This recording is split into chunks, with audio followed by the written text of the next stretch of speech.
Oh, hey everyone, welcome to another episode of First Canada Live, Season 3, Episode number 2. We got all sorts of good stuff happening here today. It is a fun show. We're going to talk about what's going on with our community, interact with guests, volunteers, play some games. It's going to be a great time. So, welcome to the show. But before we get started, as Canadians, it is very important to recognize the land on which we are. As we gather for this meeting, physically dispersed and virtually constructed, let us take a moment to reflect upon the meaning of place and, in doing so, recognize the various traditional lands on which we celebrate today. We acknowledge the elders and youth, past, present, and emerging, of all the land on which we work and live. We honor the ancestral spirits with gratitude and respect. We acknowledge this land out of respect for the Indigenous nations who have cared for Turtle Island, also called North America.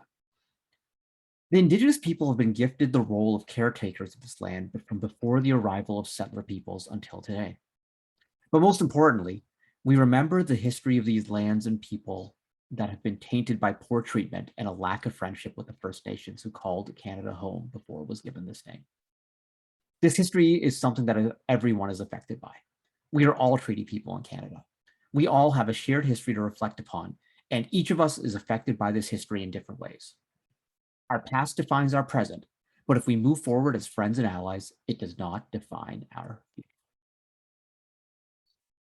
All right, folks, and now we got a co-host this week. Yeah, that's right. We're bringing back the co-host. We're bringing back the Youth Council, and this is a really special one. He did a bunch of shows last year. He is a grade 12 student on First Team 5024, Radar Robotics from London, Ontario, and a member of the First Canada Youth Council and the First ED&I Youth Council. Welcome, Jordan. Hey, Karthik. How's it going, buddy? It's been like so long. It's been like since April we've done one of these together, I think.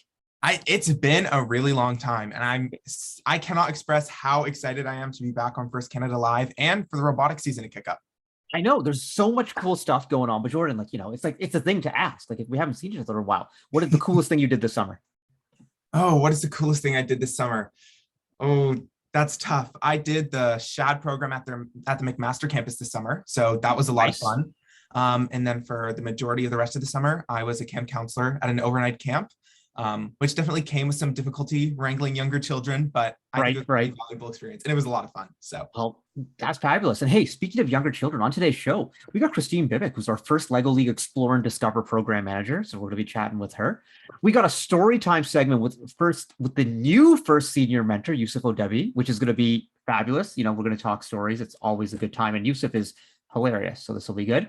We've got the first robotics competition director, John Hobbins, and the new first robotics competition program manager for First Canada, Neal, answering all your questions, folks, about the upcoming season. And that's right. If you got questions, dump them into Twitch chat, and we've got it all hooked up for you there. And the return of the Kahoot challenge. Are you pumped, Jordan?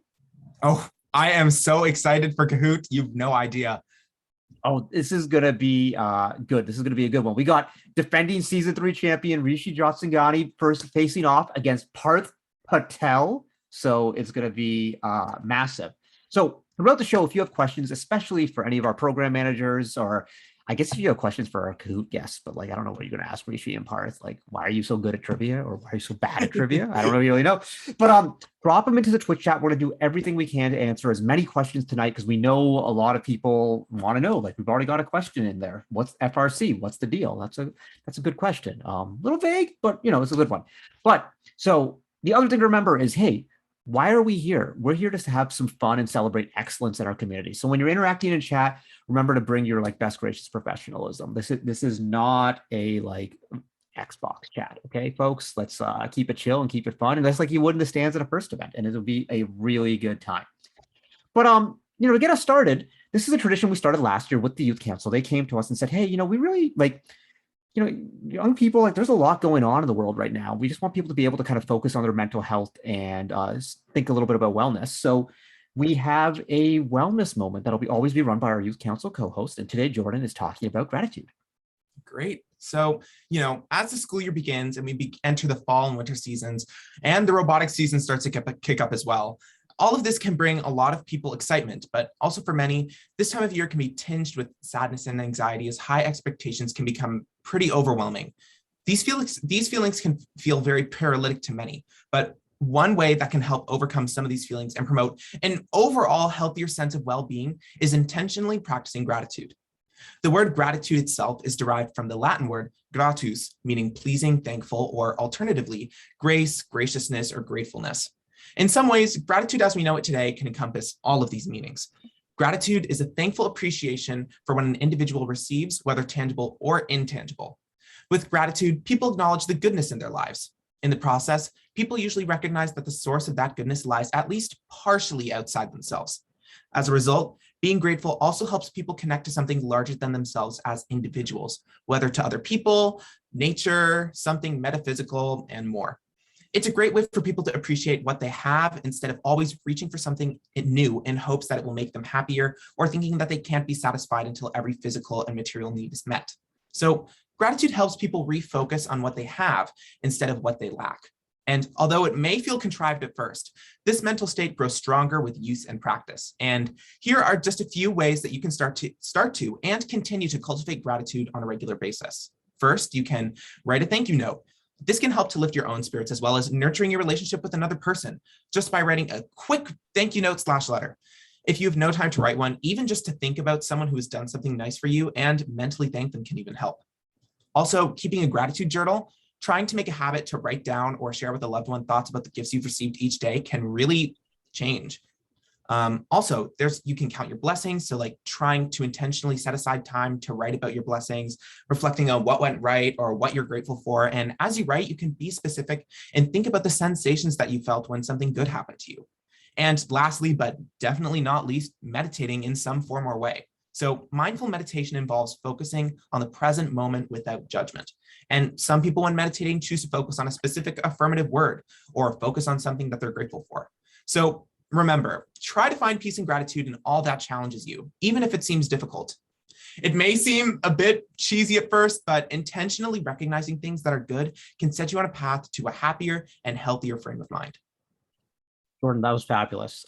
Thank you so much for that. But I really want to touch on something you said there at the end. You go, it may seem cheesy. And so often there's like lots of good things in our life that sometimes we're a little bit embarrassed to do because they feel cheesy or it's like, oh, that's so lame or whatever. But like, I don't know, this stuff matters, and showing a little bit of gratitude helps yourself, but it definitely helps the people who you're around. And, yeah, it totally seems cheesy. And I'm sure if at some point in my life, someone's like, yeah, keep a gratitude journal, I'd just be like, that is just the lamest thing I've ever heard of. But at the same time, like now I think about it, it's like, it makes such a difference for me every so often, because like, it's one thing to think these things in your head, but tangibly putting it down on paper or into like an online form or something like that, it's like, oh, it really, like, you see it and you believe it kind of thing. So these things matter. So yeah, don't worry about being cheesy. And anyone who's going to call you cheesy, whatever, they're lame. Forget that. We don't need them, So yeah, thank you so much, Jordan. It's really, really important. We're going to have more Youth Council wellness moments throughout the year. So make sure you're tuned for that. But we'll just move into the news updates. And the news updates are light today because all the news is coming in the various segments. But I do want to say, First Canada Live, in case you haven't noticed, we are on the air this fall every 2 weeks. So we're not going to be back next Tuesday, but we will be back the Tuesday following that. And the pattern will continue throughout the fall, all the way to December 7th. Then come January, we're going to be going every week. Jordan, you ready for that? We're going to be going every week. Oh, I'm ready. You have no idea. And we're going to be doing cool stuff like leading up to the FRC season, getting teams ready, talking about FTC provincials, which will be happening in that time frame, FLL provincials. And then one of our FRC district events are coming up on dates, which we might be announcing in a little bit. We'll be doing shows right after each episode, after each weekend of events, and we'll be recapping them on the show. So it's going to be really, really fun. But hey, we got a lot going on today's show. I don't want to waste any time. So we're going to come back with Christine Bibic right after a word from one of our sponsors, Hatch.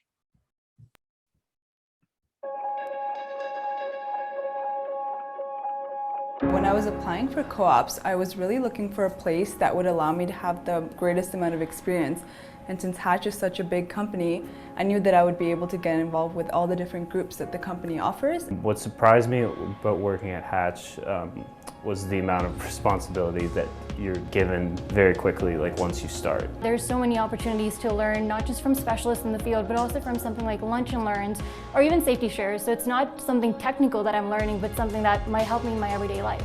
For me to be able to just walk into their office and ask them whatever I want, to schedule a meeting whenever I want, to be able to work directly with them on building things was an insanely good experience.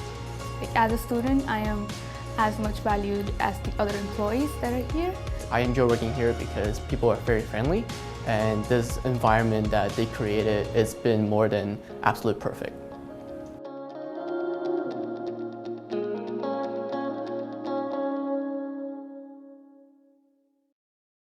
Well, thank you, Hatch, for all your support of all the First Canada programs. It's really, really appreciated. So, Jordan, you're very familiar with First Lego League Explore and Discover. I may be, but some of our viewers might not be. Could you fill me in a bit? Well, actually, I'm not going to do the filling in because we have the expert on Excover, and Displore. Geez, look at my words today. Explore and Discover. Please welcome First Canada Program Manager for First Lego League Explore and Discover, Christine Bibic. Thanks, Karthik. Hi, everybody. Hey, Yeah, Christine. I thought I'd start off with just a quick reminder or overview of the two programs that I manage, just to give everybody a sense of what they're about. And I'll keep it really brief because I know we've got a lot in our agenda for tonight. So I wanted to start off with First Lego League Discover. So that's the intro program, really fun program for ages 4 to 6. It's offered as a class pack, and that serves up to 8 students this year. So that's a little new, a little bit of a change from last year. So just giving you a heads up on that one. And then First Lego League Explore is for ages 6 to 10, and that's available in 2 different formats. It's available as a single team, so that's for up to 6 students, and then a class pack, which is for up to 24 students.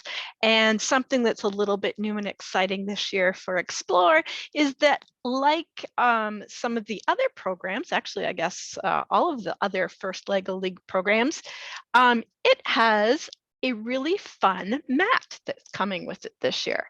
Oh, and are you going to show it to us? I am. It's very similar to the Discover one. Can you see that? That's nice. Yeah. So, I mean, lots of exciting things happening with that. So keep your eye out for other updates on those programs too. And wait, Chris, yes. you're allowed to fold these maps, because I know, like, you know, yes, in challenges, like, you can't fold the map. They so come folded. Yes. Woo! So nice pictures on Revolutionary. those. And yeah, they're really kind of fun. So it's easy to tuck away, and they're cardboard, unlike the First Lego League Challenge mats. So anyway, that's the main difference, but it's exactly the same as the size and everything as the mats that came in the Discover program last year. And so speaking of mats, this season, Cargo Connect, that's the game, because it's the first forward season, presented by Qualcomm. Yes, Qualcomm. Yes, Qualcomm. Sorry, trivia. I'm not good at trivia. But the game for all the First Lego League program, well, the theme for all First Lego League programs is Cargo Connect.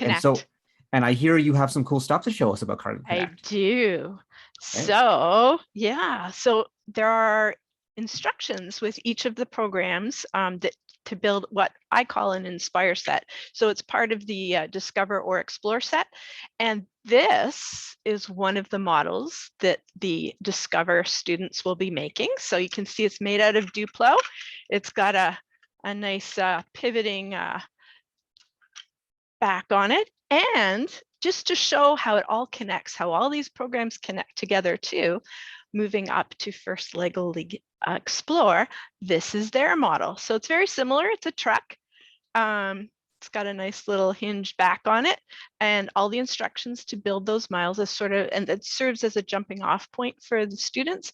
All the instructions for that are included in with the program registration. So it's really fun. I can't wait for all of the students to get to build theirs. Yeah, it's trucks. Like, that's just fun in general. Yeah, it is. It is. And I think it's really important. And I think it shows how all of the programs sort of fit together. The whole, I always call them a family of FIRST programs, but it's sort of that pipeline. We start them in when they're 4 years old, and you can join the pipeline anytime right up through high school. But it's really kind of neat to see the connections that come along if you join younger, and you can really build up those skills. And I know I've had the privilege of working with lots of kids from the time they're really little all the way through high school, and it really is amazing to see the skills they develop. So I encourage all the FRC teams out there and FLL teams, the FLL Challenge teams, to think about getting a team for Explore or Discover going in their community as a sort of, start that pipeline, and so that it feeds into your program when it comes time, and you've got these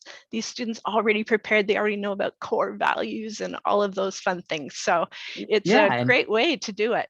And I think that, a common topic on FRC teams and FTC teams this year has been, it's like, whoa, like we've had a kind of a gap and it's hard to find students right now. And so if you have this kind of pipeline, or family of programs in your community that's established, then there's always going to be kids who are like looking for more first. And then, like Christine said, they've already been taught a lot of the cool stuff. So they're ready to take on bigger roles and teach others about this cool stuff, these core values. So it just makes sense. Exactly. And it's really fun to get together with all the different age groups too when you're doing outreach events, because there's sort of something for everybody and you can sort of feel part of a bigger community, right?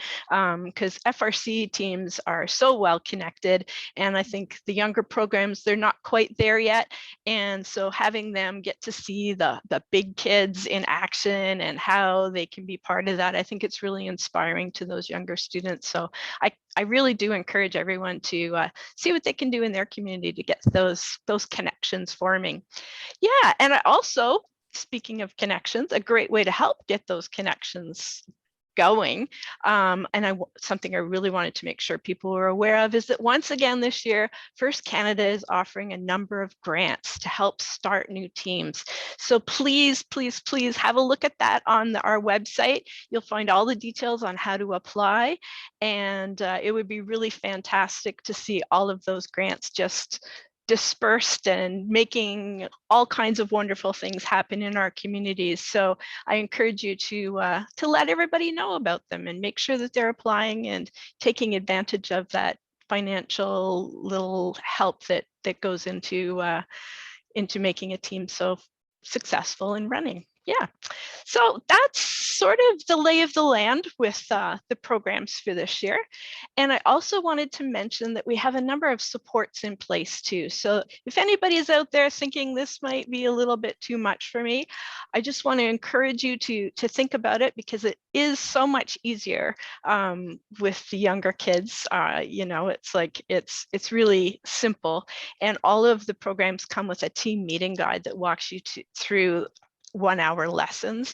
So it's really simple and easy to do. And in addition to that, we have a number of support systems in place for all of our programs, actually. So we have on Fridays, you'll often get program updates from the program managers to tell you what's new and exciting and happening in their program areas.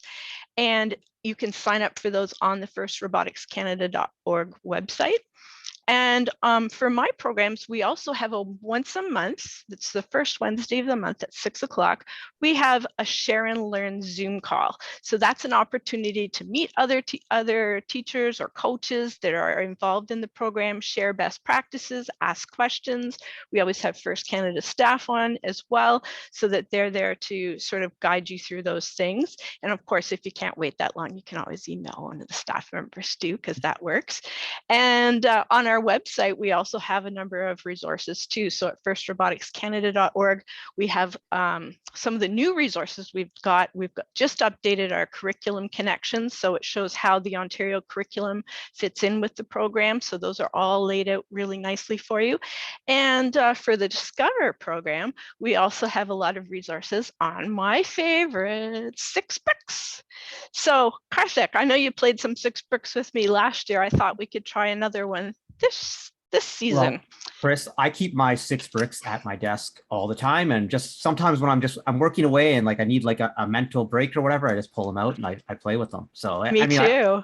I've been a Lego. I wasn't lucky enough to have First Lego League around when I was a kid, but I've been a Lego kid since as soon as I was allowed to touch things that I wouldn't put in my mouth. So awesome. And Jordan, I know you don't have a set of 6 bricks with you, but for this first exercise, you can pretend you do, okay?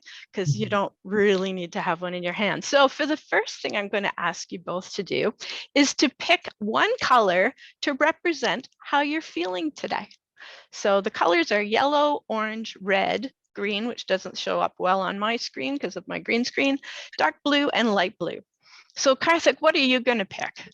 I picked dark blue because the Blue Jays are playing right now, and it's a really important series. And they just got the third out of the first inning right there with a nice pop up to Ryu. And don't take us down Twitch for broadcasting the Jays game live like that. But yeah, so blue for the Blue Jays. Awesome. And Jordan, what about you? I think I had to pick the Raider Robotics yellow. Okay. But also, I'm in a yellow type of mood, so. Okay. So it's a fun little intro activity. There are over 500 different activities you can do with 6 bricks, and there are resources, like I said, on the firstroboticscanada.org webpage that will link to that. And they're great. They're even great. They're actually great for all ages, even though they're packaged as part of the First Lego League Discover program. They're lots of fun and hit sort of all types of things, from public speaking skills to fine motor skills, verbal skills, math skills, and it's lots of fun to get involved. So I encourage you to check those out. They've actually replaced my fidget spinner as like my go-to on my desk now. So I love it. I love it. Yeah. And the other things that are new with the program, we have 2 exciting new teams that we're putting together. I'm really anxious about this one. Have some great people that have already applied. So we're starting what we're calling First Lego League Discover a support team and a First Lego League Explore support team. And what I would like to do is encourage any of you that are interested in finding more out about the program to fire me off a message and express your interest in being involved. What we're doing is we're doing a little bit of training on the program itself, and these people are going to sort of be our key leads sort of thing, and they're going to be sort of the go-to people that I go to when I have ideas that I want to bounce off of or something like that. So it's a real opportunity to get in there and sort of help shape the program and have a real impact on students. And I encourage anybody 16 right up through to apply, because we'd like to have a nice diverse group of people with different backgrounds that can come together and sort of give their input on how we shape things going forward. So that's new and exciting. And so Chris, just to clarify for our students watching, this isn't just like a post high school mentor sort of thing. You can do this in your last couple of years of high school. Exactly. Look great on a resume. Could be maybe some volunteer hours tucked in there too. So lots of opportunities there. The other exciting thing I have to announce, and I don't have a date for it yet, but it will be sometime in October, we're going to be hosting a First Lego League Explore and Discover virtual open house. So if you have any questions about the programs, that will be a great opportunity to find out more. And we're also going to have some experts on the call, so you'll be able to talk to other coaches and volunteers, find out more about starting and running teams, as well as starting or hosting a festival. So that's what we call our events for First Lego League Explore and First Lego League Discover. And it's just really a great chance to learn more about what's going on in the FIRST community. So I hope that some of you will join us for that. We'll be promoting that on social media, and probably Karthik will get you to even send out or include a note about it in your updates on First Canada Live. So anyway, I think that's sort of the lay of the land. It's exciting things happening in the worlds of First Lego League Discover and First Lego League Explore.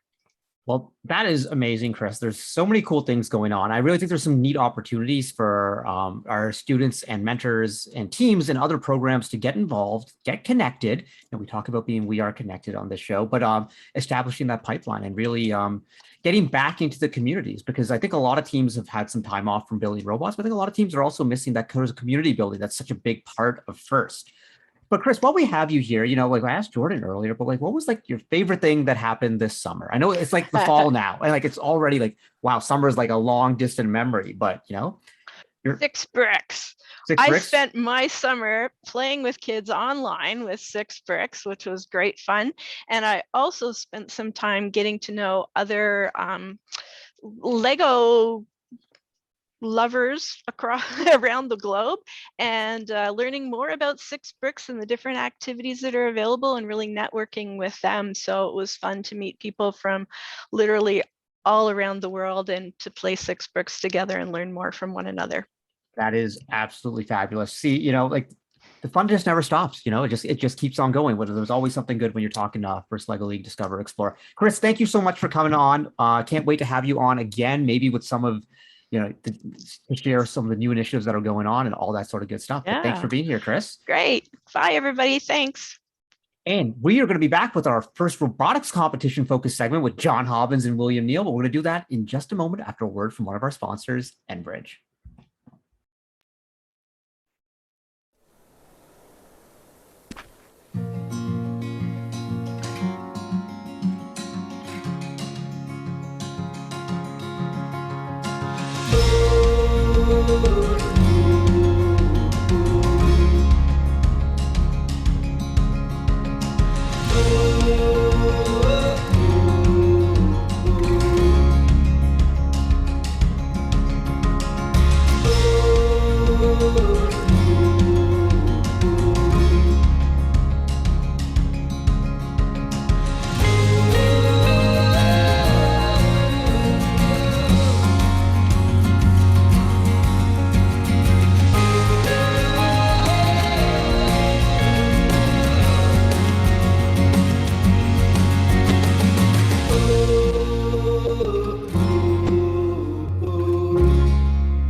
Thank you, Enbridge, a long-time supporter of First Canada.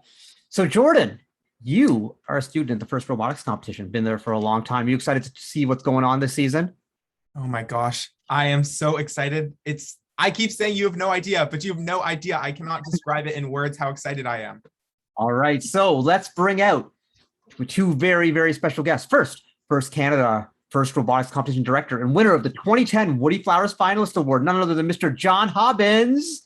And the new First Canada First Robotics Competition Program Manager, William Neal. Hey, everybody, panelists, Jordan, thanks for those wise words of gratitude, kind of like GP or gracious professionalism and all that cool stuff about FLL, Explore and Discover, just fantastic.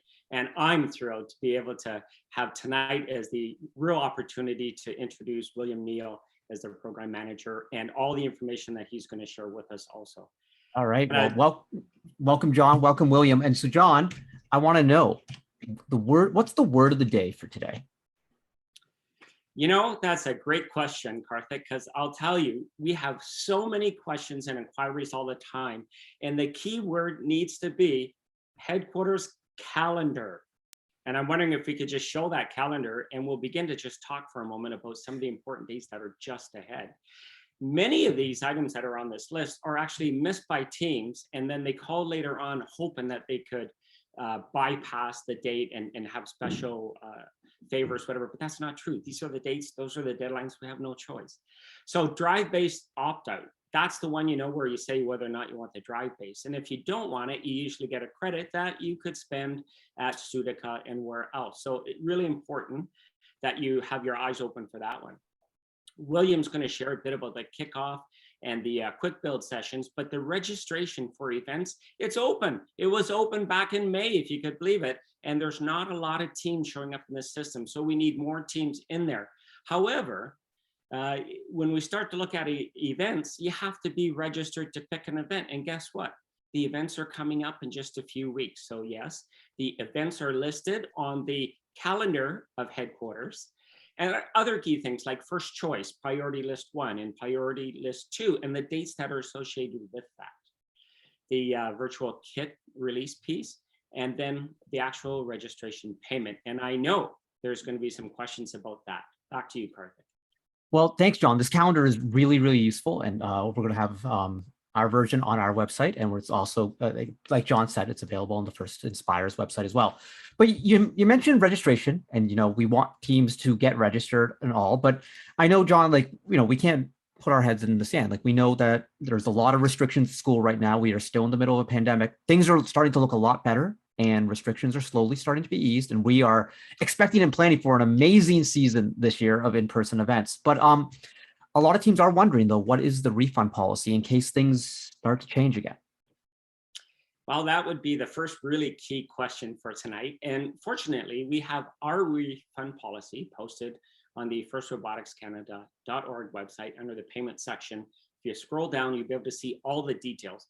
Bottom line is that there will be refunds. It depends on what time of the year that situation could arise for you. The key words are beyond your control.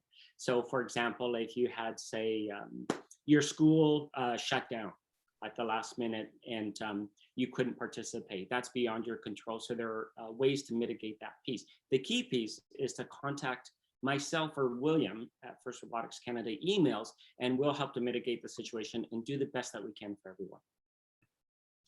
Well, that's fabulous. So those details are available on the website, and you can get more details from John and from William.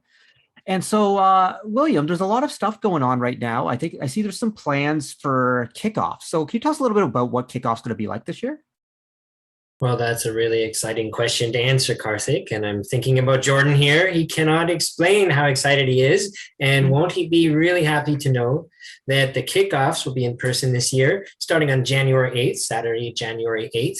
And look on the website and on the calendar for more details. There are locations throughout Ontario. Most of them have a live reveal event. And there is one where you just pick up the robot and get on with your build season.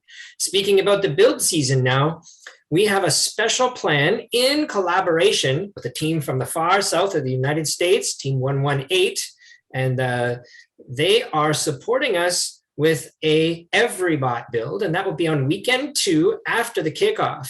And this will be an excellent opportunity for teams to build up their capabilities again after having been away from the competition for a year and a half or 2 years. And this will be a robot that is already somewhat packaged, and then we build it together at a location which is to be announced, probably in the Greater Toronto area. So teams from all around can come down for the day, build a robot that's been pre-packaged in a way, and kickstart their build season. And then of course they can improve on their EveryBot during the competition season. Yeah. And that brings us down to one more thing I think Karthik hasn't announced. Yeah, I just want to just jump in there. So, you know, the EveryBot, as William said, Team 118, the Robonauts, just one of the most legendary teams across First, a bunch of their mentors work separately from their FRC team because they were so focused on the EveryBot. And as soon as the game comes out, they come up with a robot that can be built with your kit of parts and just a couple little extra additions that you can get at a local hardware store, or maybe from, you know, Andy Mark or Studica or someone like that, to a robot that can play the basic level of the game. And what's really cool about this is that this year is going to be different for a lot of our teams, you know, because there's a lot less experience because there's so many new students into the program. There's been this big gap. So you can do this. But in the past, you were very much on your own doing this, and you could do it on your own. But now First Canada is going to support with a build process with experienced mentors, and people like John and William will be there to show you the ropes and give you advice as you're going through this. So this is a really, really neat opportunity. So thanks to John and William. And of course, for senior mentor Swaggy Pete, Paul Keenan, for helping set this up. And just as the EveryBot is supporting our teams to get started on their physical build, we have a series of evening sessions starting next Monday, October 4th, and check your program updates on email, and you will find that there is a series of coding and mentor sessions designed to introduce mentors to the overall season, and then computer programmers, whether mentors or students, to the basics of programming a robot in Java. So between these sessions and the EveryBot build, then all the teams should be supported to get their season going and to build up their team's capabilities once again. And of course, everyone in the community is most welcome to join us. If you have some expertise to share, we're very happy to have guest sort of programmers or mentors on our sessions to help everyone learn together in our growing and amazing community. That's fabulous. It's great that these resources exist out there for our teams as everyone's trying to get up to speed again, because, you know, it's like anything. You take a little bit of a break, which we all have from our various programs. You know, you need a little bit of training, but that's what First Canada is here to support. And so, John, we got a lot of questions about, and I'm going to get to the chat questions in a second, folks, so don't worry, just keep dropping them in there. But registration, how does it work? And, you know, you mentioned that it opens up on October 14th. Was in the calendar, word of the day. But how exactly does this process work this year? Interesting, like in the past few years, the lottery system, so you get a week once you go in, but you will notice that we've been delayed a month compared to last year. Usually you pick your first event in September. So what happens now is you go in October 14th, or 15th or 16th, 17th, all the way up to the 20th when the registration window closes, and then events are assigned to teams. And then on the 21st, teams get to go back in and select their second event. So really kind of nice that you get almost 2 weeks back to back to be able to make those decisions with it being preceded by an extra month than we would normally have. And John, you said that these events are available right now. People can take a look. Yes, and I noticed in the chat too, some discussions around events that are missing and so on. So I mean, I'll be transparent with y'all. There is no McMaster event this year, and there is no Carleton event. However, we take it and we give it. So in Hamilton, I'm super thrilled to announce that tonight. Well, breaking news. Breaking news. It's not even on the first website yet. Headquarters website is that we are going to host where STEMLY typically is, an FRC district qualifying event at St. Mary's in Hamilton. So that's going to be terrific. And we have a couple more that are probably going to be added to that list. But the key point is, if you look there, you'll see roughly 8 tournaments listed now with a couple more. But, you know, Karthik, it goes back to the registration piece. If our teams don't get registered, we don't know how many events to have for you. So it's a backward design. If you don't register until the last minute, there may not be enough spots for you to participate in. That makes perfect sense. So we would love our teams to get signed up, get into a spot, because John and William are working so hard right now to secure venues, which you can imagine is difficult during a pandemic. Like events, these schools, they want first there. They want first students on their campus, but they're managing a lot of things as well at this time. And so everyone's, number one, we're trying to make sure everything is happening as safe as possible, not just for our students, but for the communities that you all live in and the communities where these events take place. So there's a lot of juggling going on there, but it's been really cool to see that our FRC staff have secured these 8, now 9 venues with St. Mary's mentioned. And so, John, you mentioned McMaster and Carleton, but there was a question from Christian in chat about Ryerson. Well, thank you for that nudge. That is true. There is not going to be a Ryerson event this year because of complications with scheduling. And we face that often, where sometimes venues can only have a free weekend at a particular time. And if multiple events are on that weekend, then we have to give something up somewhere. So that was the unfortunate result of that situation. However, we are looking down the road at possibly having 3 events on a weekend, and perhaps looking at how we can manage or plan to have back-to-back events. So eyes open and ears to the rail. Hey, John, there's a fun question though about the St. Mary's event. So will the STEMLY Cup still be up for grabs at the Hamilton event? Because it's at the venue. People want that trophy, John. I know. Well, you know what? I think St. Mary's and Matt, they're listening tonight, so they could find a way to create that as a additional award of some kind. Yeah, maybe the gratitude award. There you go. Hey, Jordan, you're hearing all this for the first time today. This is like brand new for you, but you're a member of the First Canada Youth Council, which we say, you all are the voice for the community right now. So I'd love to hear if you have any questions for John and William, especially from the student perspective in FRC. I think that from the student perspective, necessarily navigating all these kind of things can be a bit confusing / overwhelming. So I think that the biggest question itself has kind of been answered, like, will there be in-person events? So I'm hearing yes. Yes. Yes, Okay. absolutely. It's a good thing to kind of hear that in words. And I think it's a good thing for more. Sorry, I'm getting a bit of word garble. And I think it'll be a good thing for people to hear, as sometimes people are like trying to navigate their own kind of school board restrictions and how that will factor into if they're coming to events or not. But I think that the fact that we are going to be having in-person events is really comforting to a lot of first students. So yeah, and Jordan, I'll tell you, overwhelming as you say, there's so much to look at and to navigate. I can tell you, my second year as a mentor on my team, so I was lead mentor and had another mentor.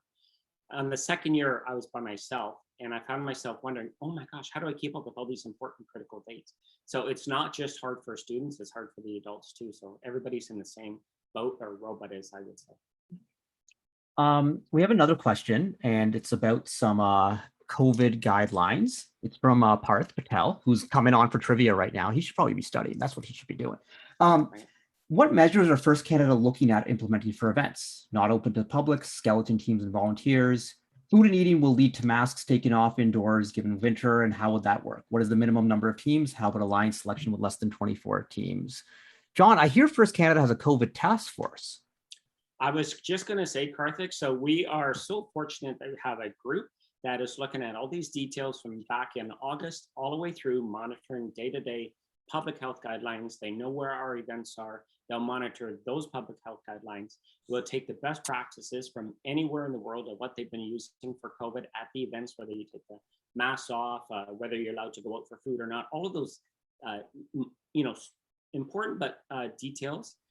But the bottom line is our COVID task force will advise this, and we'll listen to that piece. But that's a really good question, very loaded question, as far as a lot of key points that are in there. Yeah, and I can touch on it a little bit as being one of the members of the COVID task force, Parth.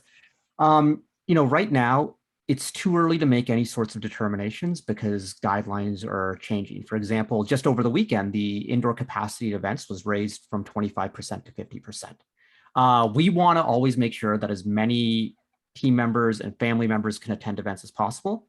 At the same time, safety is our number one priority, and we're not going to try and jam people in where we can't. But we're going to look at the public health guidelines at the time and what is allowed, and what from there we'll see if we feel that's even safe, because we might even take that number down lower, and then we would divide equally amongst teams. But we would also make sure we have considerations for volunteers and the such to make sure that people are going. So events may look a little bit different this year. It's not going to be 100% what you're used to, but we are going to make sure that we're going to do things as safely as possible. And we've already done that with the vaccination statement we put out. And so things we can tell you for sure: you will need to be double vaxxed to attend an event unless you have a medical exemption or you are too young, not eligible for the vaccine. And you will need to be wearing a mask at all times where feasible. And we'll look into other things at that point. But it's we're going to make it happen. And this is going to be a great season, right, John? Absolutely. And Karthik, you and I were just chatting on the weekend about what's the priority. So we know safety is priority, but priority too is the first experience. So we want, from the team's perspective, the experience to be as close to what you're used to as possible. And we think we're going to do a good job at that. Yeah, absolutely. So we got a couple more questions in the chat. We're going to come back to it. But, William, this is your first time on the show. You just joined the First Canada staff, but you've got a lot of experience in FRC as a teacher and a coach. Wondering if you could tell us a little bit about some of your experience, both domestically and abroad, and how you're using that to support the FRC program in Ontario. Well, thank you, Karthik. I had the great privilege of teaching at 3 international private schools in Guyana, Stratford, and London. And through that process, met students from over 70 countries. I stopped counting at around 70. And we found an amazing possibility for education lies in interdisciplinary, project-based, community-connected learning. And through the years, we developed a video game machine back in 2006, and some RC aircraft powered by Python computer programming back in 2009. And that led to the building of a brick press in China through the Open Source Ecology Organization. 5 countries worth of people came together and collaborated, and we did such an amazing result with so little resource that it really captured my imagination for the classroom, and that's where FIRST came in. I was really taken aback by the gracious professionalism, and in particularly, I felt a lot of gratitude when 5024 came to our aid in our very first tournament back in 2016.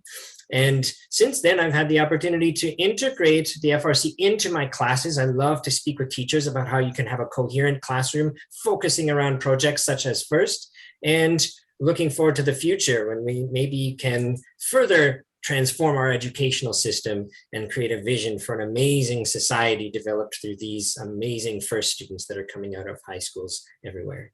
So those are just a few thoughts. Love to talk about that more, Karthik, and thank you very much. Yeah, well, thank you, William. It's you have a very cool assortment of backgrounds, so it's really going to be great to see how you can translate all those experiences. And we talk a lot about it in FIRST with equity, diversity, and inclusion, and just it's important to have a diversity of thought and diversity of experience, and you definitely bring that to the table. There's a question specifically for you, William, and it's the question is, what part of FRC competitively most appeals to you? Actually, it's the co-opetition. The very fact that in 20 minutes you're going to be going up against a team and their members are in the pit helping you fix your robot. That is a human quality and it transcends the robot. We bring love into what we're doing, and we have this idea where in my classroom we talk about let your heart burn with loving kindness for all who may cross your path, and you feel that at a competition. And that's the beautiful part of FRC competition. It transcends the robots and who got first or second or third. It's a true human endeavor, and it really is special. You have to be there to understand it. That's a great answer. And it's so true. Like, John, like you and I have been doing this for a long time together, you know, and just like that gracious professionalism, how teams work together in the off season, right up to the very last minute, like our backgrounds have been so intertwined in that way, right? Absolutely. And, I got a question for you, Karthik. Okay. If you just pause for a moment and you look at William, who does he remind you of in the first community?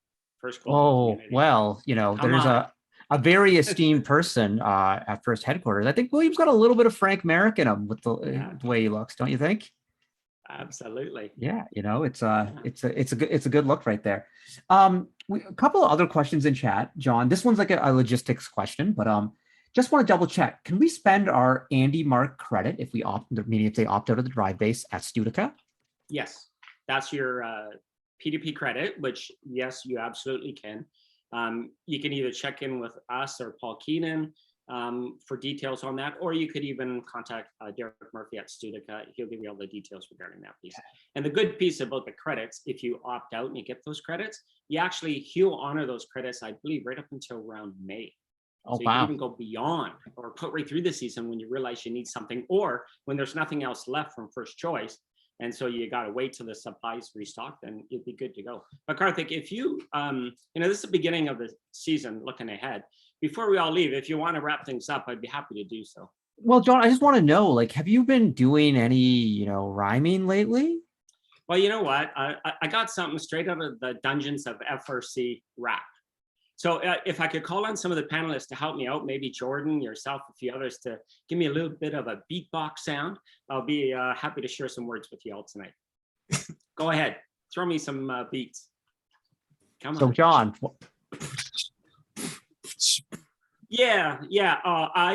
I'll be sharing intuition tonight. It's time for his community be exposed to PM Neal. No complaining, because it's about competitions. Ain't a soul alive who could top Neal's zeal. What more could you ask? What a lines to take. Remembering tough competitions, keeping us awake. Complain about overweight robots, big mistake. What more could you ask for? I be speaking cheesecake. Behind the walls of robots, life is defined. First Ontario, a DLS state of mind. Community of First, be aware for you. We ask and please remember, always be kind. Johnny Z out. Johnny Z out. Thank you. It's not First Canada Live with John Hobbins if there isn't an impromptu rap session. Hey, John, William, thank you so much for coming on. Thanks for everything you all are doing. If people want to reach you, john.hobbins@firstroboticscanada.org, william.neal@firstroboticscanada.org. Teams, get registered, get signed up, take a look at that list of events, get in there, get going. This is going to be a great season. It's going to be different, folks, but different is often a good thing, so it's going to be fun. Any parting words, William? John got the last word and he dropped the beat, so. Thank you very much, Karthik. And First Canada community, looking forward to meeting everyone again. All right. Hey, John, before you go quickly, though, one question for you. We got Kahoot Challenge coming up. Who do you think is going to take it, Rishi or Parth? I've been watching the chat, and Rishi's been behaved, but maybe not Parth so much. So I don't know. But I'm going to say Rishi. That's that's what I'm calling. Unless it's me. It could be me. You don't know. Well, you could be the winner of like one of the prizes on the off, because everyone in the audience gets to compete. So we'll see how it goes. All right. Hey, we're going to be back in just a couple seconds with the Kahoot Challenge. So see you in a little bit. Take care.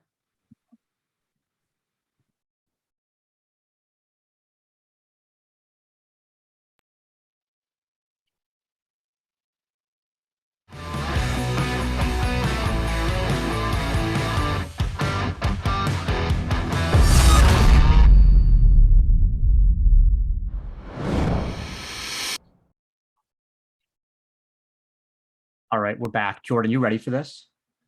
I'm more than ready. Okay, this is like my favorite segment on First Canada Live. We did it all last season. We had Kahoot Challengers, Challenger Champions, and we had a Clash of Champions at the end. And then we had our winner, and he's going to be back today. But first, let's introduce our challenger. First Canada alum, teacher, mentor, and drive coach for Team 610 and 2015 Waterloo Regional Volunteer of the Year. He's a former FTA. He's now a game announcer. It's none other than the legendary, no one better at drawing fouls than Mr. Parth Patel. I do take pride in drawing my fouls, Karthik. Hey, Jordan, Yeah. nice to be here, guys. Legendary drive coach here. Parth, you ready for this? Legendary drive coach. There's a second legendary drive coach here who's that's right. surpassed me in every way. 2 times on Einstein, this drive coach, and once not as even as the third bot, which seems to be like a specialty. But hey, let's bring him out. The season 2 champion, First Canada alum and mentor and drive coach for Team 1310, Runnymede Robotics. Also a member, I believe, of 9 other FRC teams at some point in his career. Rishi Jotsingani. Something like that. Yeah. Beaverworks, right?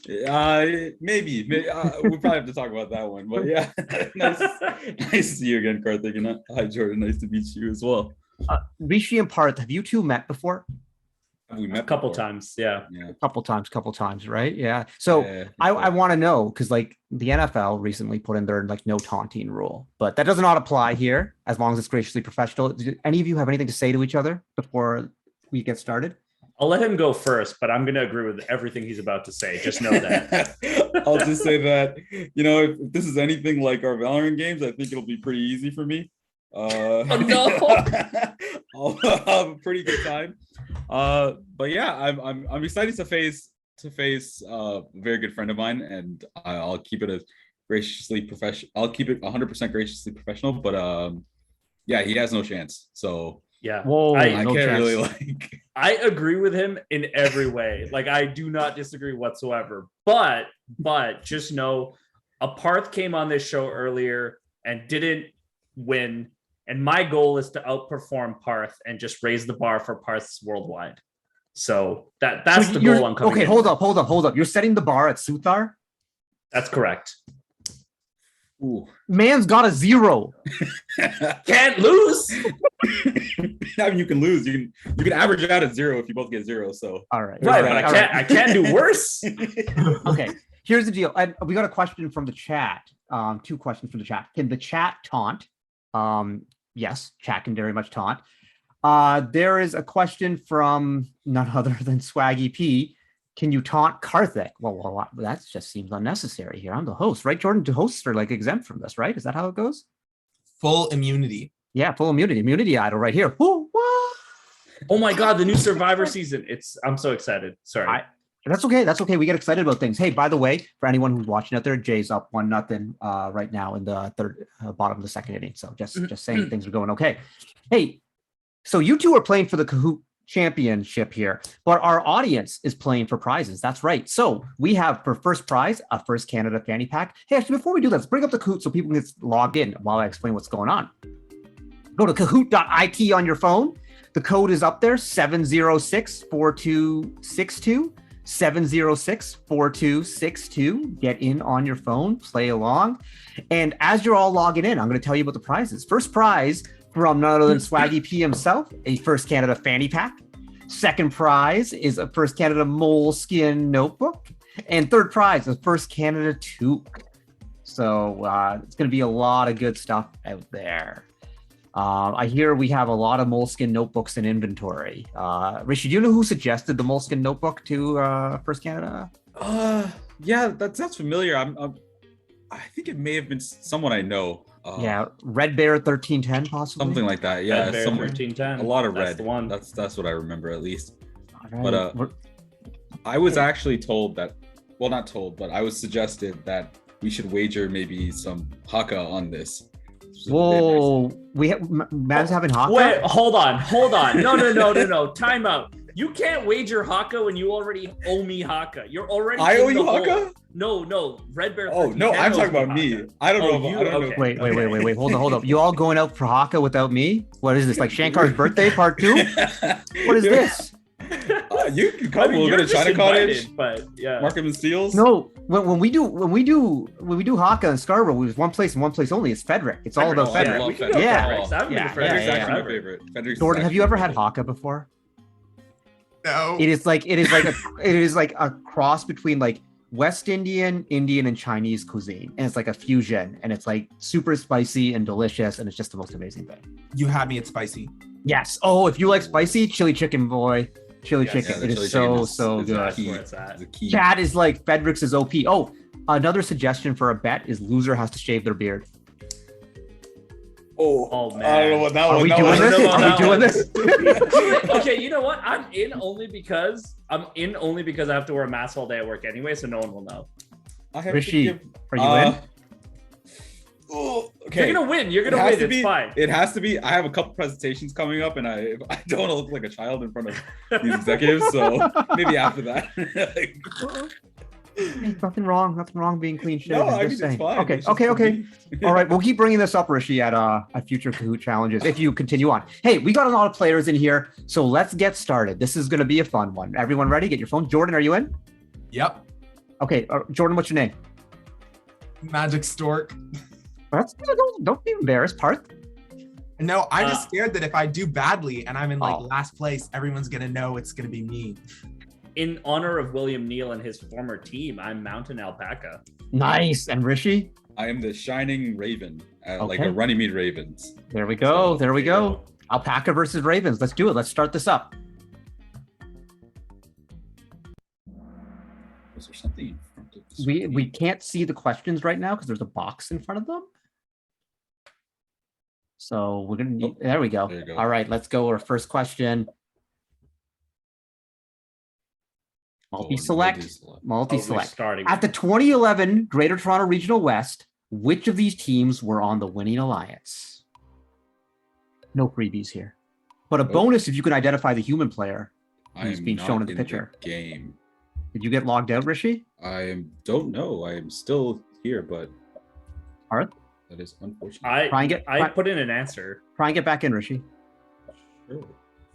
Oh, I have a chance now. I can win. You do have a chance. I definitely got this wrong. I guessed so. We'll give it some time for Rishi Oh to yeah, get I back think in. I'm good. Okay. Oh, wait a minute. This is the double event. Oh yeah. Oh no. Okay.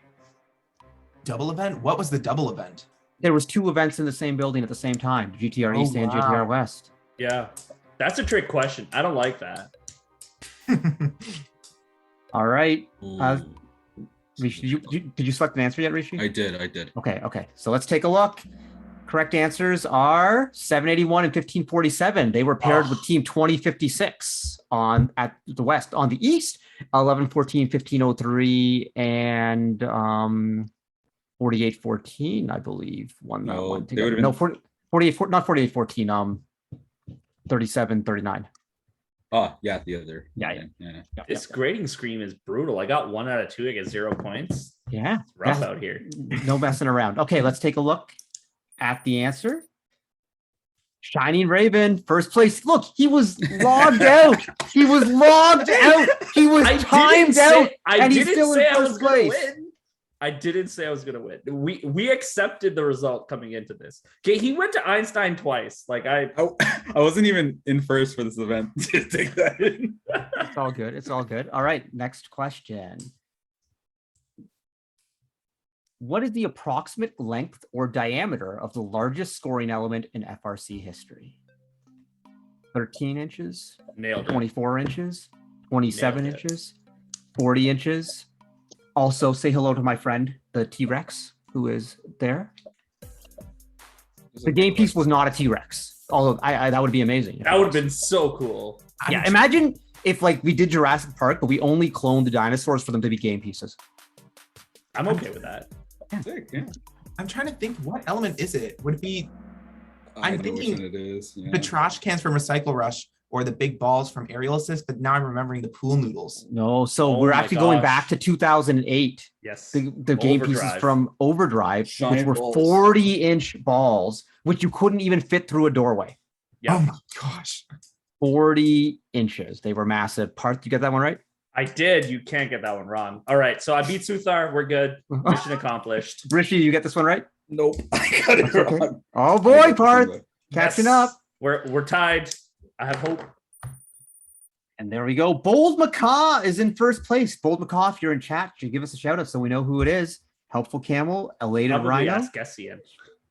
Askesian's playing. Ask Science. Ask Science is the name. That is the name right there. Okay, let's go on and see what's happening. Which artist performed the traditional handshake song played at Ontario FRC events? Kanon, Serena Ryder, Shakira, or Nikki Yanofsky? Don't know who this is. Isn't this a bit of a trick question? Because hasn't the song changed in our lifetimes, Karthik, of FRC? Not recently, so that's what we're going with. Gotcha. The tradition. That's why I said traditional. Aaron Judge just hit a home run. He does that from time to time. Quite a bit, actually. He's a large human. He's a large human. Yeah, he can make some contact with that ball. The correct answer is Kanon. That's Kanon's Waving Flag. Yeah. Which was also the song of one of the World Cups, and Shakira also had a World Cup song. While Serena Ryder had the Pan Am Games song. Well, Nikki Yanofsky had an Olympic song. So I was trying to trick you all there. There was a theme, yeah. Yeah, most people got Kanon. Rishi, you get it? I did not. Oh man! Yes, it's happening. Oh, there goes my beard. All right, let's see. Oh boy! Okay, let's take a look. Bold Macaw up there, Wise Dog. Up there. Here comes the Mountain Alpaca. Rishi, you got to do some work, but there's some double points questions coming up, folks. So just letting you know. All right, next question. How many teams have won the Ontario Provincial Championship? This is for FRC, folks. This is for FRC. How many teams? Like unique teams, I assume. 6, 7, 8, or 9 unique teams. Oh my gosh. Okay, 1, 2. And while we're going, we have some footage from the Ontario Provincial Championship in case anyone wants to take a look. Oh no, I pressed the wrong one. Back. Oh, actually, wait. I think I pressed the wrong one. I don't know actually know the answer, but I think I pressed the wrong one. I think I know the answer, but hopefully I'm not misremembering. Well, we're just timing down with finals number 2 right here. This was a good match. This was a great match. Yeah. That looks so good. Oh, that's so good. Everyone gets the goosebumps at the same time. That's a classic First Canada moment. The correct answer is 8. There have been 3 events, so 9 champions, but only one team has won it twice. Yeah. Team 2056, OP Robotics, won it the first 2 years, 2017, 2018. Parth, you get that one right? I did it. I pressed 7, but in my head, I'm like, it's 9 minus 1. And I okay, you're going to struggle with it. If you're struggling with 9 minus 1, you're definitely going to struggle with question number 6. Jordan, how'd you do? I got it right. Nice. Rishi? Yep. Okay. All right. Let's see where we are. Wise Dog is now in first place. Bold Macaw, Tropical Newt, Elated Rhino. Rishi, what place are you in, Rishi? I am 6th, so 6th. right under this. Okay, right on the cusp. Right on the cusp. Let's go. Next question.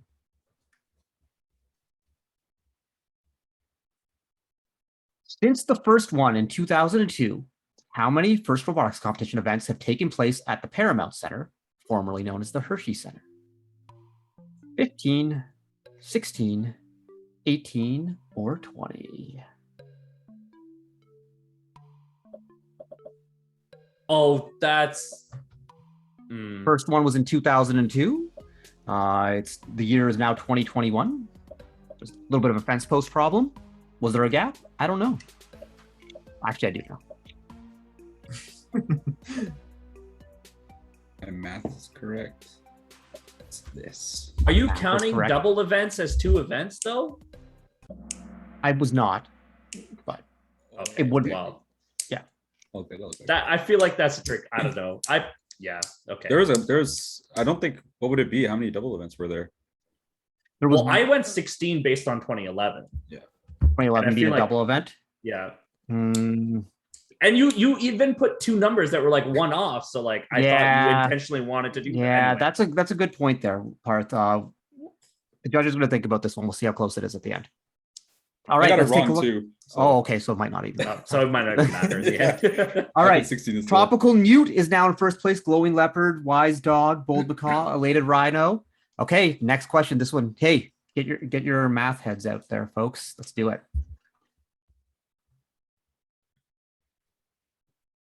Double points. Oh, What is the product of the 3 lowest FRC team numbers in Ontario? No shot. If you were a mathlete back in the day, there's a trick to doing this. In Ontario, okay. Yeah, the in Ontario was kind of key there. Yeah. So think of, at provincials, who's at that one end of the pit, 3 numbers, multiply them together. Ooh, I think missed the team. Think about some of your multiplication shortcuts. Yeah, I missed the team. I know it. I know 2 of the 3 teams. I'm hoping I got the 3rd team right. If you know 2 of the 3 teams, the 3rd team's irrelevant. Damn it. But that requires me to do math. No, it doesn't. No, it doesn't. I mean, it does. But it does. Very, but... very basic. If you know one of the teams, which you probably should, Parth. I know 2 of them. So, what teams did you know? 188 and 610. Yeah. So then you know the answer. And I got it right. Yeah, because if you have 610 in there, then Yeah. anything you multiply it by will end in a 0. 0. And so yeah. that's how you do it. Jordan, you get that one? okay. I did not get this one right, but the last time I took math class was first quadrimester last year, so it's been a minute. Rishi, you got this one? no, I didn't. What? How did you miss this one? I did 1 times 8, and then I ignored the 0, which was I was. Oh no! Oh no! Oh no! Dude, I'm taking back your pink tie, man. Yeah. All right, let's take a look at our standings. For everyone watching, the teams are 188, 610, and 771. Thanks for filling in there. I got so caught up in the math. Yeah, I was fair very enough. excited. All right, let's go to our final question here. Puzzle. Double points. Order these pairs of teams by the number of events/divisions they've won together. A Ask Science, you might appreciate the GIF in there. Threw it up there for you. 254 and 971. 118, 148, 1114, 2056, 1324, and 1678. The amount of events they've won together. I think I have it. And when you say divisions, I assume that includes provincials divisions. It sure I mean, does. not that that's anything you it would doesn't get. matter. Yeah, It doesn't matter in this case, but yeah, right. Because yes, it definitely doesn't matter. right. Because the final tally is kind of funny. Actually, if you combine the combined wins of 3 of these, it equals the first place one. That's amazing, and I believe that. All right, coming down I've here. seen this before. I think I pulled it one time. It's on the Blue Lines Insights page. Oh, true. Right there. Successful team ups, they call it. Like Team Hove ups, and B. yeah. Hove and B. All right, I think we can jump ahead here. 1114 and 2056 with 18 event wins together. 254 and 971 at 7. 1323, 1678 at 6, and 118 and 148 at 5. Hard to get that? I did not. I messed up It's the hard. 254 with the 118. I thought 118 and 148 had a lot more. Yeah, this was hard. I was You know, with green. the thing is that 148 and 118 really only hit their stride, like their true stride over like the last 5-6 years, while 254 Right. and 971 were winning stuff. Doing it together for earlier. decades. So, and then 1323 and 1678 is more of a recent thing as well. That Yeah. 1323. What's the like, number between green and blue here? 1323 and like 1678 versus 118 and 148. 6 versus 5, dude. This was a hard question. Oh yeah, that's yeah, it's it was hard. All right, let's take a look at our final standings here.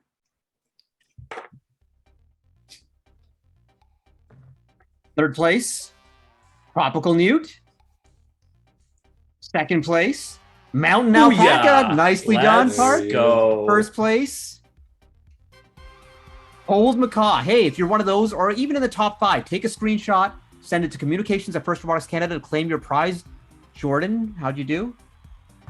I came in 12th place. Well, not bad. Rishi? Not bad. I don't even think it shows me. Is that how bad I did? Damn. 10th? Or did you say? No, I don't know. It didn't say.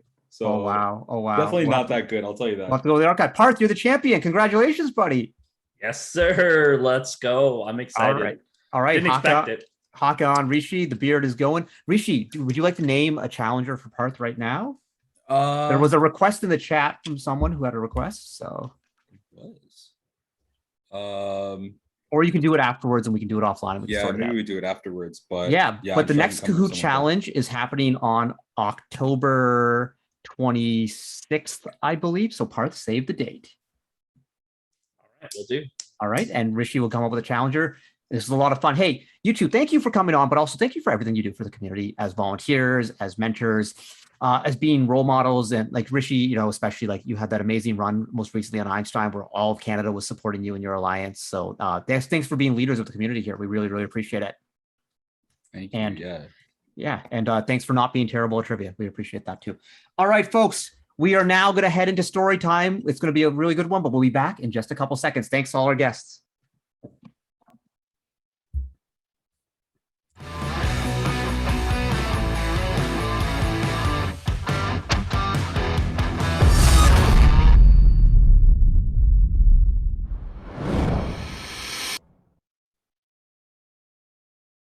Oh, hey, we're back. That was a lot of fun, right, Jordan? I always love the Kahoots on First Canada Live. It was good. I was surprised. I thought Rishi was going to take that one, but you know, sometimes the questions trip people up and everything like there. And if you were one of the top contenders there, send your screenshot to communications@firstroboticscanada.org. That's where you go to claim your prize. Hey, it's story time now, and we got a great story time segment because you know last week we met one of the new First Canada staff members, Lisa. And then today we just met William, but now we're going to meet the newest First Canada senior mentor and a mentors of teams 6977 Cyber Squad and 7712 ACCNU Moja, Yusuf Odebiyi. Hey, Yusuf. Hey, how's it going, Karthik? Nice to be here. Nice to have you on the show. You've been on the show before because you came on with your team a couple times, right? Yeah. I came with 7712 last year when we were doing the game challenge. Wakanda Forever. Yeah, yes. You're funny. we got the engineering award for that. So you did. That was pretty good. You know, the students worked hard, and you know, even though it was virtual, the kids learned a lot just to, you know, work as a team and, you know, come up with, you know, problem solving, come up with a game that maybe first, you never know, like in the future, first may actually implement that game. Like we don't know, right? You know, they may struggle with that game just for a couple copyright things, but then again, they have partnered with Disney before. They've done Star Wars. Yeah. If there was a Wakanda themed game, I'd just lose my mind. You know what? If they do that, they should give our team or that team. Oh yeah.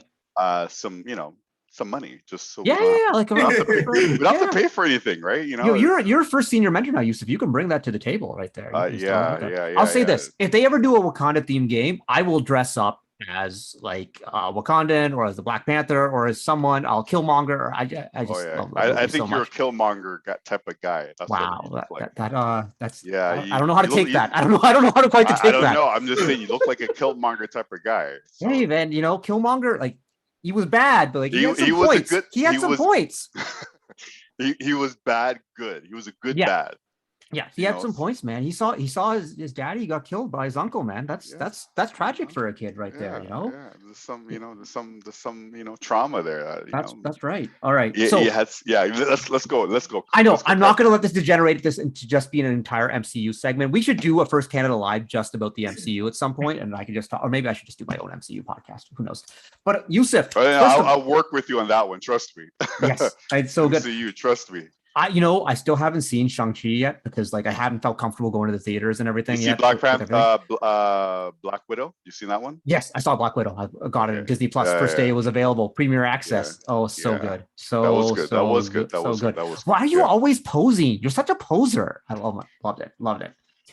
You like how I'm dressed? I do, the orange shirt. It's great. It's Yeah, perfect yeah, because yeah. I believe Thursday is National Truth and Reconciliation Day. Yes, So exactly. That's really, why I really wore great. this. So just just to commemorate that day, Truth and Reconciliation Day. So yeah, It's important. It is important. You know, the Indigenous communities, you know, of Canada. Like, first of all, they predate Canada and any sort of existence like that, and they've been the caretakers of this land for so long, and you know, gone through horrifying treatment over the years, and we as a country are still trying to come to grips with that. yeah, And you know, it's on all of us to learn. You yeah, know, and yeah. to step Yep. back.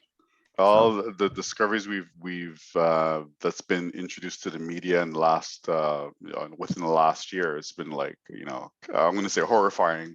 Yeah. So yeah, so definitely it's important to remember that day. It's coming up Thursday. Yeah, thanks for bringing that up, Yusuf. That's really important. So Yusuf, you now are one of the First Canada senior mentors, and so we know where you are now, but how did your first journey begin? How did you get involved in this, and where is it taking you? Okay, so I'm going to go back in time to 2009. That's because, like, you know my side gig, right? My side gig during the day, my day job. Your day job, side gig. Yeah, my day job is like a high school teacher, so you know that's where that comes from.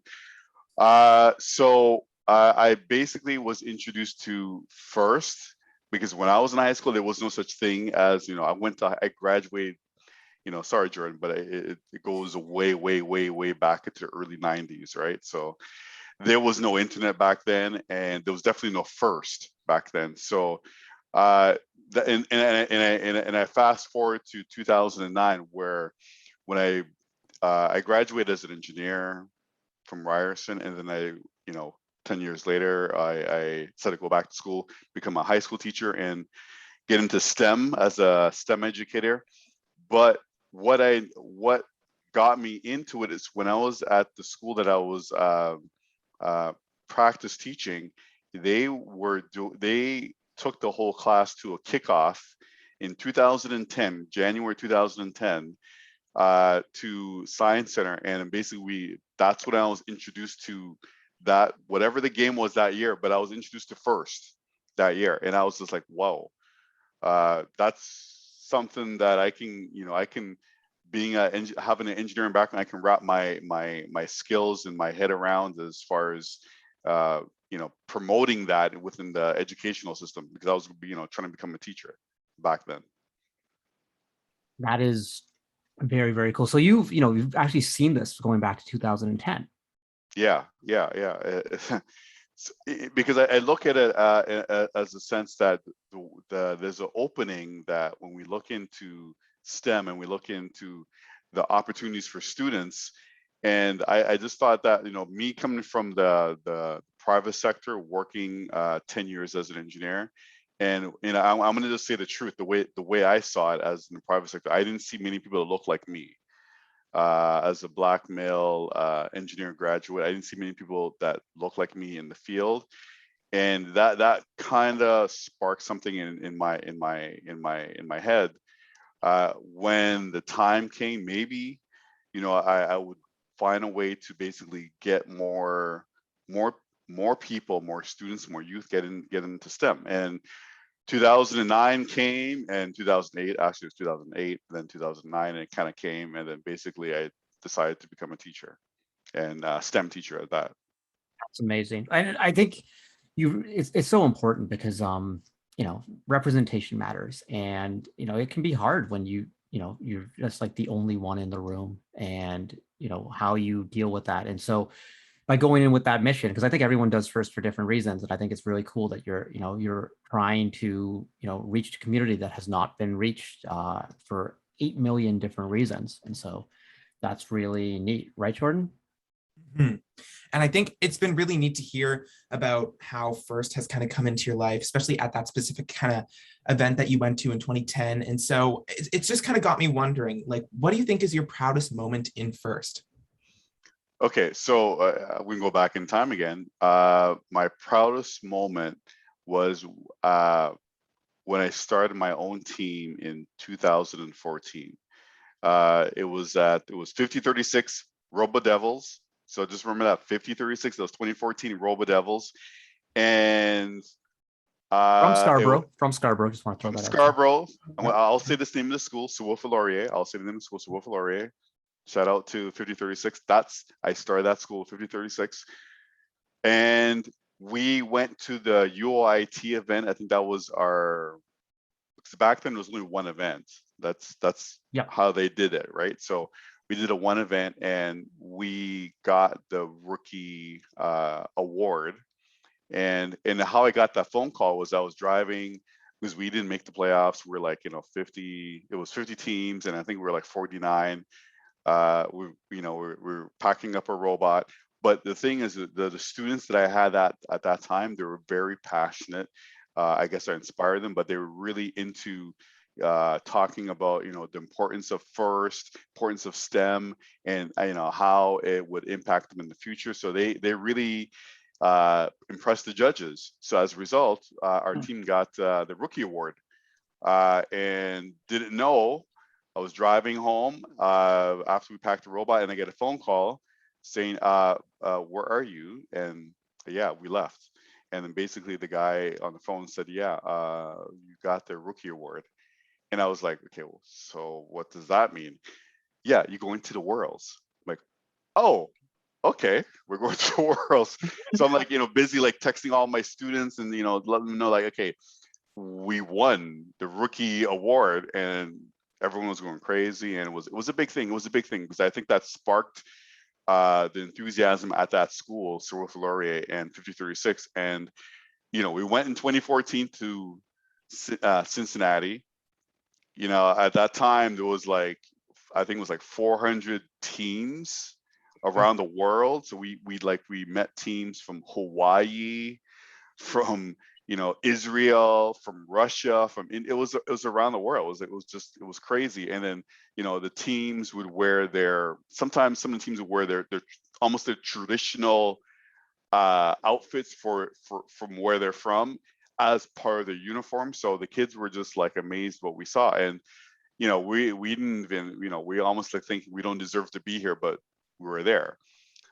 Fast forward 4 years later, 2017, or sorry, 3 years later, 2017, we made it there based on merit. So we were 50-36 in 2017. We were the top 20 in Ontario, and we also went back to St. Louis again. That was hosting the Worlds, and it was just, I couldn't believe that, like 2 stints in one school to go to the Worlds. That was amazing. Yeah, and the kids actually were really were excited. I had even some of the kids in 2014 go back again because it was such a young team. So in 2017, some of the same kids went back again to yeah. And it was so cool with that team and so many of our teams in First Canada and Ontario, because people always say things about Scarborough. Drives me up the wall. People always say things about Scarborough. It's like, oh yeah, nothing good comes out of there. It's just crime or whatever. But these kids had this amazing opportunity and they took it, and they earned it. Both times, because winning the Rookie All-Star Award is not an easy award to win, but they impressed the judges. And then the second time around, they were one of the top teams and made the elimination rounds of championships. Not like they won the championship and just were there for the ride. We're contenders. Exactly. Yes. Yeah, we had an amazing driver. I'm going to shout out to Raj. She's I think she's at Waterloo now, but she was an amazing driver. 2015, 2016, 2017 year, she was amazing. And even 2018, she was an amazing driver. Grade 9, we had her as a grade 9, and she was just amazing. So yeah, it goes to show, and you've now worked with a couple other teams, right, Yusuf? Yeah, so I moved from that school, and now I'm in the West End, and I started another team at Emory Collegiate. So 69-77 Cyber Squad. So that's the team that that my day job is I'm supporting and trying to get to the Worlds. And then in the community, one of the things that I like I said, this kind of fits with my vision or my purpose for getting into First, is I'm supporting Umoja Robotics, which is the first all-Black robotics team. So it's all Black youth and their community team, and 7712, and basically they started in 2018, and I've started supporting them from 2019. And yeah, so it's like I just love First. I love the opportunity, and I just want kids that look like me as they get older, and basically to understand that STEM. There's a lot of opportunities in STEM. When I say STEM, science, technology, engineering, math, just for the people that may not know, that there's a lot of opportunities in there, and that is a good choice for students to get into. What we're doing right now, we're doing the Zoom thing, the Zoom Twitch. That's STEM, right? That's what we're doing, right? Everything that we do now in this pandemic has that we're able to get through this pandemic is through STEM. So, yeah. And it's a really good point, Yusuf, because I think there's like a misconception of what STEM jobs are, because I think a lot of people think of, and probably when we were younger, it's like, yeah, you know, if you want to go into STEM, you become a mechanical engineer or you become like a scientist working in a lab and whatever. But like so many jobs that didn't used to be STEM jobs are STEM jobs now. Like Brittany Donaldson, exactly. who was an like assistant GM or one of like the high ups for the Toronto Raptors. But her job was a STEM job because she was doing analytics for the team, and she was using math to dissect basketball, and it comes into play all over the place where, I by trade am a mathematician, and before it was kind of like, oh, you have a math degree, so you're going to become a professor, because like that was like the only thing they thought you could do with a math degree is like teach math. But now everyone's looking for people with a background in mathematics, because you know what people want? They want people who can solve problems. And that's at its core what STEM teaches, and that's what it's at its core First teaches. Yeah, you heard of data mining, right? Data mining. Of course. Yeah. Yes. So and that's the thing, because the way our society is now, a lot of the young people are into social media. Even our age group are into social media. There's a lot of data that can be used, that can be maybe using some kind of math formula algorithm. You can figure things out. Companies want people like that. They want people that are able to problem solve, to use that data mining to help them, for their advertising.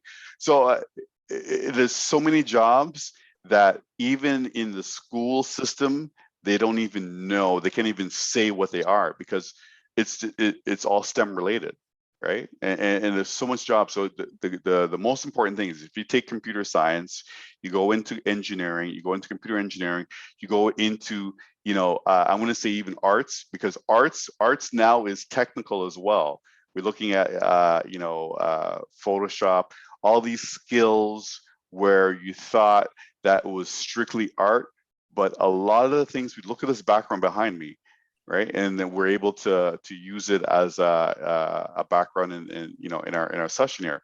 It's very art, but it's basically technical as well. And that's the thing. There's so much jobs out there that's related in the technical art stream combined, engineering as well, that we don't even know the names of them, right? And that's the thing where I think some of the kids, when they go to guidance, and I hopefully this gets better, that when the guidance tells the kids what they can do, we're not just saying the typical names that we know, like nursing, doctor, lawyer. I mean, those names, you just know what they do, right? But there's so many jobs that you don't even know the title, but they pay well as well. That's the thing, kids don't even know that. So if they go into the STEM fields, science, technology, engineering, math, they will have the best opportunity to have a better future. And that's sort of my, I'm kind of activist in the sense that I want to get students, Black youth, into these fields, because when I was, like I told you, when I was in the private sector, even though I graduated in the early 90s, I started high school, sorry Jordan, early 80s, there was no internet back then, right? So time has changed. If I was born in, was it 2005, I guess it would be in grade 9, right? Maybe no, maybe 2006, I'll be in grade 9. Yeah. But I would, the whole thing is this what we have here that's available for the kids would just be amazing for me, right? Because when I was a kid, this wasn't available. So Jordan, you are in a good, and I want to say in a good generation to get take advantage of this stuff that's happening, right? And I think that as we're talking about all these different fields and the potential jobs that, kids don't even have an awareness of, and also kind of how FIRST equips their students and participants to take on real world challenges and develop problem solving skills. I'm just wondering, over the years, what do you believe would be your best piece of advice for FIRST students? Okay, for students, one of the things that in the different schools I've been in, I've been trying to recruit students from grade 9, and this is sort of like a slogan I say to the students: do you want to be like a consumer, or do you want to be a producer, right? Like a producer that, for example, you make the apps people download, and obviously you're making money if people are downloading your apps. Or you want to be a consumer where you just download apps and you download all these different apps, but you're just a consumer, right? We're in an era that students, younger people, or any type of person can make an app. And there is a thing that people think that it's all technical, but sometimes you make apps that are something that, like, for example, it could be healthcare related, could be self-improvement related, could be physical health related. So there's so many areas that you combine technology with something that's not traditionally connected, but that's where where the discipline kind of combines and people improve, right? So that's the whole point where I see students, I say, one of the things I tell the students is always try to take a course in technology, because the future is all about technology. So please don't just take psychology or sociology. Take a tech course. I'm a math teacher, I'm a physics teacher, I'm also a tech teacher, but I promote, I do kind of lean towards tech because of my background, but I do know that technology is always changing. If you introduced into it at an early age, and I know this generation is kind of easy because every time they grab a phone, or Jordan, I'm sorry, I'm picking on you, Jordan, but when you get a phone, 2 years later that phone is obsolete, and when you get a new phone, it's not a big deal. But people my age, when they get a new phone, it's sometimes it's a big deal because maybe they had the previous phone for like 6 years, right? So then it becomes like a big learning curve. But we know that technology is always changing and it's not stagnant, right? So and that's sort of where this generation, I think, has the advantage, and they should take advantage of it, of trying to learn new things, and because everything's always going to be changing. Remember, when I was in high school, there was no internet. That's how it was. Hey, Yusuf, that was amazing advice. This has been super, super insightful. Thank you so much for coming on. We're running out of time here, but I want to ask you one last question before we go.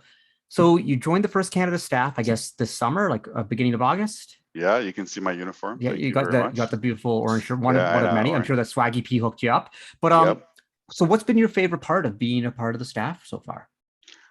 To be honest, I'm like honored and very happy to be part of the staff, because I just want to just be an example to students and young people that there is a future where your knowledge and just even the things you learn in school and things you learn out of school, but the things you learn in technology. And I'm just going to go back up. Sorry, Karthik. No, it's all good. The games that kids play, I know they play Fortnite. I know they play Roblox, and there is, what I've noticed, there is actually some skills that they learn. I know we look at it as old people, as looking at critical, that are addicted to games. So that could be true, but there is skills that they do learn, as far as what I see as a teacher, as an educator, that helps them in the future. And then we don't know how much technology is going to be there that they will need to navigate through. The whole point is they need to be not fearing change. We are kind of old, Karthik. I'm going to put you in that category too. Oh yeah, that's right. But the young people shouldn't fear change. It's just the bottom line. There's always going to be change. Every 2 years, something's going to happen. Maybe even every year. something's going to happen different. And I am like, I'm glad that I can kind of be an example to some of the young people that they can, you know, that look like me, and basically understand that, okay, don't be afraid to get into engineering or technical courses, or take, you know, the grade 12 math, because in the future it's going to help them. That's the bottom line. Yusuf, thank you so much. This has been like super inspirational, really informative. I think this is great for our audience, and we're definitely gonna have you back on the show again, because this was fabulous. Yeah, I think sure, we actually yeah. in November, I think we're gonna have all the first senior mentors on. Yeah, So that'll be I'll the time. That'll be the show. I'll definitely be there with the rest of us, first senior mentors of Canada. Yeah, for sure. There we go. That's awesome. Well, thank you so much for being on, Yusuf. It has been a blast, and we will talk to you soon. Okay, thanks. All right, Jordan, that wraps up what was an amazing show tonight. Jordan, what was your favorite part? Because there was so much cool stuff. I'm just like, first of all, I'm in awe of Yusuf. What an amazing speaker. Like that's, you know, like he could be given inspirational talks out there, because I'm inspired. Mm-hmm. I want to hear a TED talk by Yusuf. But yeah, that's exactly what I'm thinking. You know, like that's exactly what I was like. Inspirational talk. What are those? Oh, TED Talks. Oh yeah, I did one of those. That's right, TED Talk. I remember that thing. Jordan, thank you for being on. Not next week, but 2 weeks from now. Do you know who's coming on the show, Jordan? The Youth Council. That's right. The new Youth Council, which is some of our old members, some of our new members, are going to be talking about everything that they've been doing. And I think there's a planning meeting tomorrow to figure this all out. We'll also have some of the 7 First Canada interns from this summer talking about their experience, like what it's like to intern at First Canada. Like, doesn't that sound like a pretty neat opportunity, Jordan? Definitely something I'd be interested in. Yeah, and so they're going to tell us all about it, what it was like, and so everyone can learn about it. So it's going to be a great show. Thanks to everyone who came in here today. We really appreciate it.